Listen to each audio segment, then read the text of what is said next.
And a lot of people don't know in the world that we live in, you start at the bottom, you work your way up. Just like I tell my kids, you want to be at the grassroots level and work your way up. That's how it is in our world.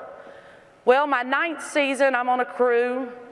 And of course, I had 2 kids during that time. And I just have to tell you, the wives of the high school crews that I was on, they gathered up a couple of old jerseys and made me a referee maternity top. It was awful. It had lace on it and everything. But I wore it because I went to work the clock those years I was pregnant, so I wouldn't lose my eligibility for playoffs when I came back to be on the field. My 9th season, Larry Tucker, he said, "Hey, Sarah, I want you to apply to the Junior College Association and be my line judge on my crew." I said, "All right, I'll do that." So a couple of weeks after that, I tell Tucker, I said, "Hey, Tuck, I'm gonna submit my application." He said, "Don't do it." I looked at him, I said, "Why not? You don't want me on your crew anymore?" He said, "That's not it." He said, "The assigning secretary of the Junior College Association said, don't bring me that. I will never hire her because she's a woman." And so I looked at him and I said, "Well, Tuck, let me tell you something.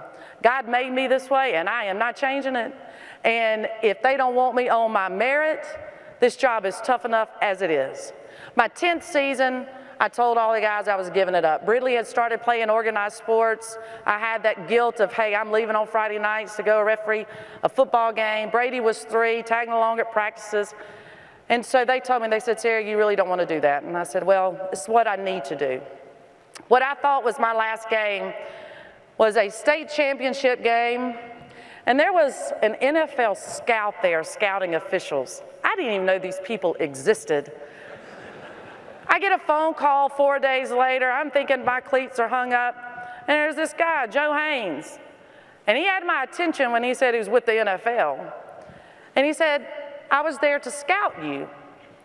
And some other officials, he said, "But when I put the binoculars up," he said, "I didn't realize that you were a woman." And I said, "I don't know if that's a compliment or not." I did have a ponytail. But he said there was one play that separated me. My field presence is what he said.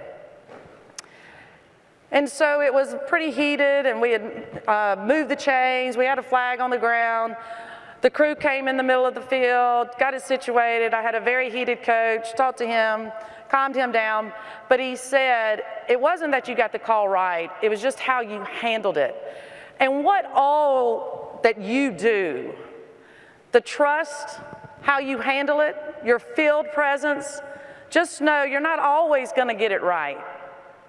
We want to get it right a whole lot more than wrong, but just know someone is always watching how you go about doing it.